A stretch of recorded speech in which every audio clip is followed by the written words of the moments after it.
Shalom, chères auditrices, chers auditeurs. Je vous invite à lire avec moi Marc 10, du verset 17 au verset 21. Comme Jésus se mettait en chemin, un jeune homme accourut et se jetant à genoux devant lui. Bon maître, lui demanda-t-il, que dois-je faire pour hériter la vie éternelle? Jésus lui dit, pourquoi m'appelles-tu bon? Il n'y a de bon que Dieu seul. Tu connais les commandements. Tu ne commettras point d'adultère. Tu ne tueras point. Tu ne déroberas point. Tu ne diras point de faux témoignages. Tu ne feras tort à personne. Honore ton père et ta mère. Il lui répondit, Maître, j'ai observé toutes ces choses dès ma jeunesse. Jésus, l'ayant regardé, l'aima et lui dit, il te manque une chose. Va, vends tout ce que tu as, donne-le aux pauvres et tu auras un trésor dans le ciel. Puis, viens et suis-moi. Amen. Aujourd'hui, nous allons poursuivre avec le deuxième message de la série des 3. Et vous savez, la semaine passée, nous avions parlé des 3 limites du jeune homme riche qu'il faut dépasser. Si vous voulez bien les dépasser, souvenez-vous que la première limite, c'était la limite du formalisme. Le jeune homme riche qui a abordé Jésus-Christ pensait qu'après avoir observé tous les commandements, il était sauvé et il s'est assis sur sa pensée et puis il attendait, c'est fini pour lui. Nous avons terminé le jour en disant que si on ne repousse pas la première limite, on peut tomber dans une deuxième limite. Le jeune homme riche, quand il a cru qu'il était sauvé, quand il vivait dans son formalisme, il n'a pas cherché à sortir de sa situation, de sa zone de confort. Il n'a pas voulu sortir de son formalisme religieux. Il n'a pas voulu vivre le réel amour de Dieu envers ses prochains, puisque Jésus-Christ lui avait dit, va, vends tout ce que tu as et distribue-le aux pauvres. Qu'est-ce qui lui arrive? Il a donc à faire face actuellement à la deuxième limite, la peur de ce qu'il n'a pas. Il était conscient qu'il n'a pas la vie éternelle. Et être conscient de ce qu'il n'avait pas la vie éternelle est devenu une deuxième limite. Il n'a pas enlevé la première, la deuxième vient s'installer. Le jeune homme, il se rend compte que après tout ce que j'ai fait, je ne suis donc pas sauvé. Je n'aurai pas la vie éternelle. Et c'est ça qui le pousse à aller voir le maître. Que dois-je faire pour hériter le royaume des cieux? Pourquoi il va voir le maître? Il doutait de sa situation. Sa conscience lui parlait. Il s'est rendu compte qu'après tant de formalisme, après tant de tapage religieux, il ne pouvait pas avoir la vie éternelle.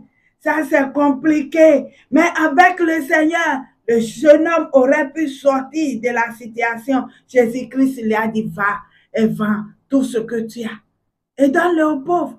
C'était pour lui dire que l'amour du prochain dépasse tout ce qu'il a fait.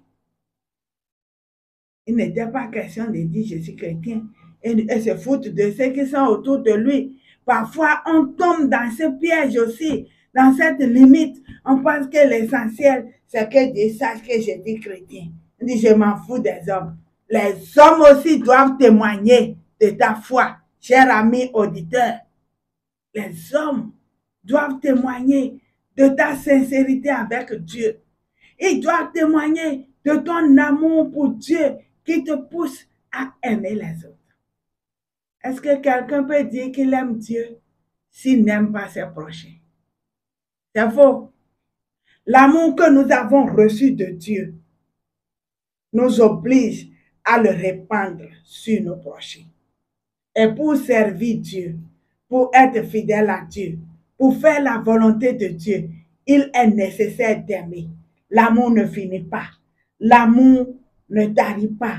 L'amour couvre beaucoup de choses. L'amour nous pousse à aller jusqu'à hériter de la vie éternelle. C'est parce que Jésus-Christ nous a aimés qu'il est allé sur la croix. Et s'il nous demandait, comme il a demandé à l'un de ses disciples, m'aimes-tu? Est-ce que nous pouvons dire oui? Si nous disons oui, il nous demandera, est-ce que nous aimons les autres?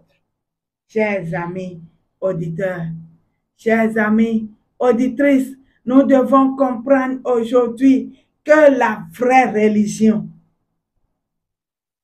c'est d'aimer Dieu de tout son cœur, de toute sa force, et le répandre cet amour que nous avons de Dieu sur nos prochains et sur tous les autres. Nous voulons peut-être pousser une limite, nous voulons repousser une limite, nous voulons avancer avec Dieu.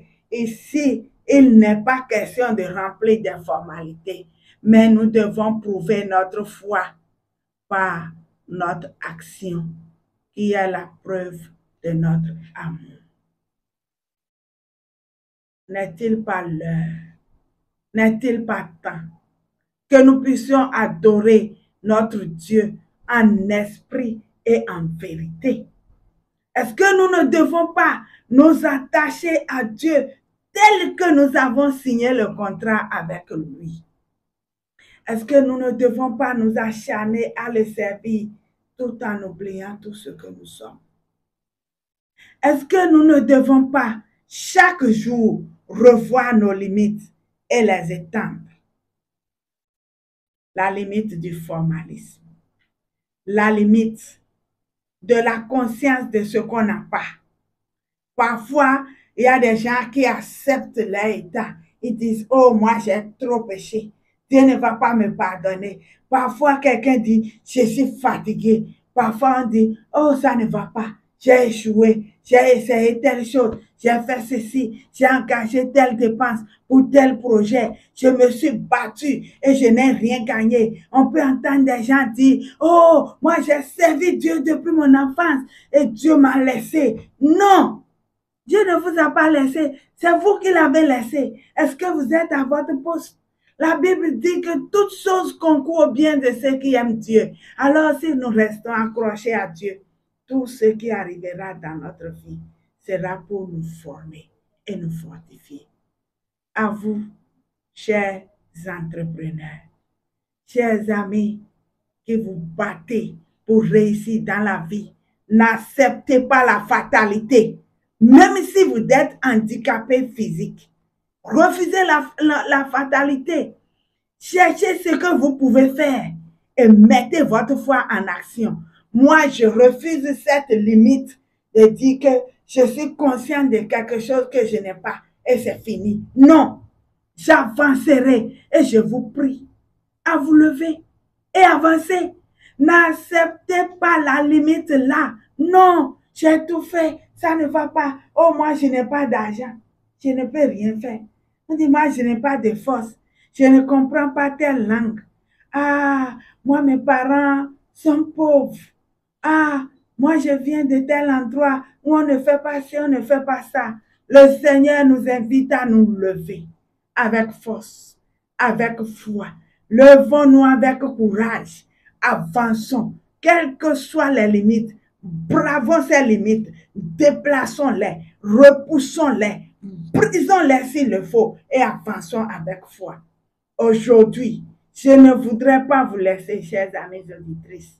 Je ne voudrais pas vous laisser, chers amis auditeurs, sans vous dire d'avancer, de briser les limites et de briser les barrières, les sauter et faire la volonté de Dieu afin que le nom de Dieu soit glorifié. Si vous avez pu ôter la première limite et la deuxième, vous avancerez. Mais si vous n'avez pas pu ôter la première limite, voici la deuxième qui fait face à votre vie. Et si vous ne la brisez pas, vous tomberez dans une troisième limite comme le jeune homme riche. C'est pourquoi je vous invite à ne pas rater de nous écouter la semaine prochaine. Nous vous parlerons de la troisième limite qui a pu arrêter la vie de ce jeune homme riche parce qu'il n'a pas voulu braver les limites et avancer avec Jésus-Christ. Nous prenons donc rendez-vous pour la semaine prochaine et soyez bénis.